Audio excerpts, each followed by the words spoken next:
बिस्मिल्लाहिर्रहमानिर्रहीम। अस्सलामुअलैकुम। आप देख रहे हैं JN न्यूज और मैं हूं आपकी मेजबान सुंबल ज़िया।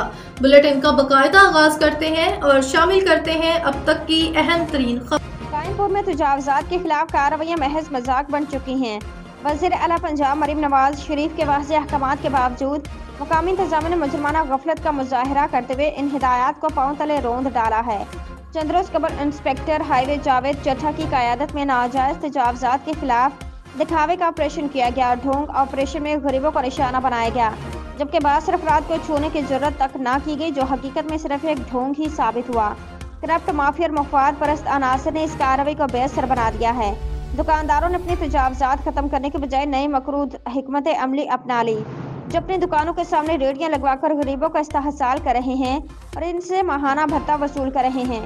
कायमपुर में यह नाम नेहाद ऑपरेशन बुरी तरह नाकाम हो चुके। इंतजामिया की बेहिस्सी और बददियानती के बायस बाजारों सड़कों पर नाजायज तजावुज़ात का सैलाब आया हुआ है, जिससे शहरों को शदीद ज़हनी जिस्मानी अजियत का सामना है।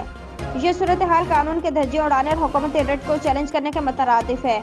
अवामी हल के संगीन गफलत पर शदीद बरहम है और वज़ीर आला पंजाब मरीम नवाज शरीफ समेत आला हुकाम से फौरी नोटिस लेने का मुतालबा करते हैं। अगर इंतजामिया की ये बदमाशी जारी रही तो अवाम के सब्र का पैमाना लबरेज हो सकता है, जिसके नतीजे में हुकूमत को सख्त अवामी रद्द-ए-अमल का सामना करना पड़ेगा, क्योंकि नाअहल और बदअनवान अफसरान के खिलाफ फौरी कार्रवाई नागज़ीर हो चुकी है। शहरी अवामी हलकों ने डिप्टी कमिश्नर बहावलपुर, वज़ीर आला मरीम नवाज से नोटिस लेने का मुतालबा किया है।